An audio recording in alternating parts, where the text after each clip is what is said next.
hidup mati dikuasai lidah. Lidah ini sulit untuk dijinakkan, sering mengeluarkan racun yang mematikan. Saya dan saudara jaga hati saudara. Amin. Jaga hati saudaraku, artinya dengan kita menjaga hati, otomatis kita jaga lidah. Karena dari hati kita yang baik keluarlah perkataan yang baik. Kalau hati kita ini penuh dengan iri hati, penuh dengan egoisme, penuh dengan kesombongan, maka keluar itu semuanya. Tidak ada perkataan yang membangun, tetapi akan meruntuhkan iman orang. Dan kapan itu jadi saudaraku? Bukan hanya kita dan dia, bisa terjadi perpecahan, bisa terjadi kekacauan, bisa terjadi banyak kejahatan. Entahkah itu dalam rumah tangga, entahkah itu di dalam bisnis, entahkah itu dalam pergaulan kita di sekolah kita, bahkan dalam gereja. Jaga hati, jaga mulut. Mulai dari hati saudaraku. Makanya sekali lagi baca kitab saudara. Patuhi firman Tuhan ini, berubah tiap hari. Saya berubah saudaraku. Ya, dari dulu sampai sekarang saya berubah. Kalau dulu saudaraku, kalau saya nggak suka, saya sembur aja semuanya. Kalau sekarang tidak. Apapun kata orang, saya lebih suka diam. Karena firman Tuhan berkata, Yesus sudah meninggalkan teladan. 1 Petrus 2:21. Pada waktu dia dicaci maki, dia tidak mencaci maki, dia membalas. Ya, pada waktu dia difitnah, dia tidak mengancam, tapi dia menyerahkannya kepada Tuhan yang adil. Saudara baca itu 1 Petrus 2:21. Ya, kenapa saya katakan ini? Saya bukan mau, ibu itu enggak. Karena saya menikmati firman Tuhan itu. Betapa indahnya hidup ini, hidup dalam damai, hidup sejahtera, hidup dalam jalan Tuhan. Saya doronglah saudara, ya, saya mohonlah kepada saudara, saya ajaklah saudara, hiduplah dalam jalan Tuhan ini. Hanya dekat Tuhan saja aku tenang. Mengapa gerangan kita pilih saudaraku hidup chaos? Ya, Yakobus 3 itu penuh dengan banyak kekacauan, penuh dengan kejahatan. Padahal ada diberikan Tuhan hidup dan hikmat dari atas. Yakobus 3:17-18. Yaitu dalam damai sejahtera. Mengapa? Karena Yesus itu Raja Damai. Ya, saya sangat bersyukur saudaraku, sebelum saya selamat, apakah yang menarik hati saya datang menjadi orang Kristen? Saya punya banyak kesempatan menjadi agama lain saudaraku.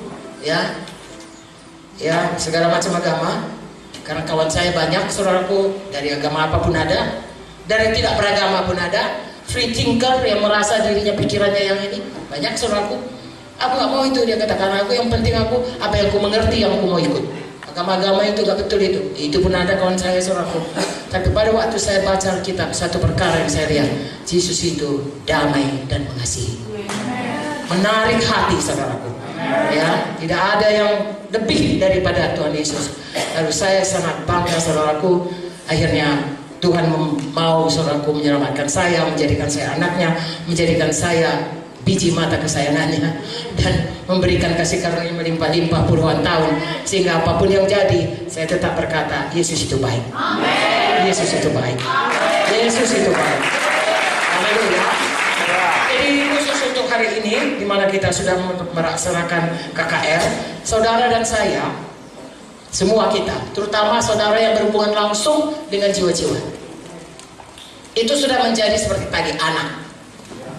Tetapi firman Tuhan Perintah Agung, ya, mengatakan tidak cukup anak itu hanya lahir. Kalau saya orang tua, lahir anak dibiarin, saudara pasti marah kepada saya. Seorang tua yang membiarkan anaknya tidak diasuh, tidak dirawat, tidak dididik, saudara akan berkata itu orang tua patut dimarahin atau masukin rumah sakit jiwa. Tetapi sering sekali dalam kita menginjil, sudah selesai penginjilan, lalu kita rasa itu sesuatu yang sudah selesai. Tidak. Tuhan berkata, beritakan Injil, jadikan semua bangsa muridku. Saudara dan saya harus memberikannya. Untuk itu ada gedung gereja. Untuk itu ada gereja. Yaitu untuk menghimpunkan eklesia, orang-orang yang menyerahkan dirinya untuk mau jadi murid. Tentunya saudaraku, tidak semua mereka sukarela. Ada musuh yang mau menarik mereka kembali. Itu sebabnya kita kunjungi mereka. Kami selalu mengatakan kunjungan yang paling berhasil adalah kunjungan 24 jam pertama. Begitu KKR, begitu saudara kebaktian minggu, kunjungilah dalam 24. Ini teori yang baik, adalah baik kalau kita ikuti. Ya, kunjungi, lalu kemudian layani dia, pastikan dia betul-betul dia melekat kepada Tuhan. Ya, kalau dia sakit sembuh, kalau dia keselamatan teguh keselamatan. Kemudian pastikan dia mau betul-betul mengikut Tuhan. Itu bahagian kita seperti bayi. Kalau bayi lahir, saudaraku, saya kan dokter anak. Ya, 24 jam pertama itu ada masa kematian yang paling berat. Ya, kami memasukkannya ke dalam inkubator. Ya, supaya anak itu tidak mati karena angka kematian tinggi. Kemudian 1 minggu pertama ada istilahnya kematian minggu pertama. Itu juga. Kemudian kematian 1 bulan. Kemudian kematian setahun, lalu yang berikutnya tidak begitu banyak lagi. Jadi kami hanya bisa memperhatikan orang yang anak yang baru lahir hari pertama, anak yang lahir dalam tempo seminggu, anak yang lahir dalam tempo sebulan, ya namanya neonatus, namanya dan lain sebagainya, anak yang dalam setahun, dan kemudian saudara tahu batita, balita, bawah 3 tahun, bawah 5 tahun, kan ada bedanya, beda. Saudaraku, kalau saudara ada di gereja manapun di seluruh dunia ini, saudara harus mengerti bagaimana memuridkan mereka. Ya, menginjil kita punya 4D lah. Ya, saya katakan kalau jadi saudara training, menginjili mereka 4M atau 4D, 4M ya, menginjili mereka, memuridkan mereka, menggembalakan mereka, dan mempersatukan mereka. Kan begitu? Jadi begitu dia selamat, dia siap diinjili, saudara harus muridkan dia. Sesudah muridkan, ada persoalan yang sudah harus gembalakan dia. Sesudah itu tidak cukup dia sudah berhasil nih, sudah sembuh, saudara harus persatukan dia dalam tubuh Kristus. Ada bahagiannya, kayak gedung ini saudaraku, ada dia jadi pintu, ada jadi jendela, ada jadi batu, ada jadi atap. Kalau dia tubuh, itu gambaran daripada tubuh Kristus, gereja Tuhan. Gedung atau tubuh. Kalau tubuh, masing-masing ada tempatnya. Berapa banyak jiwa-jiwa yang karena kita kurang begitu, katakanlah kurang mengasihi, ya, berlalu saja begitu.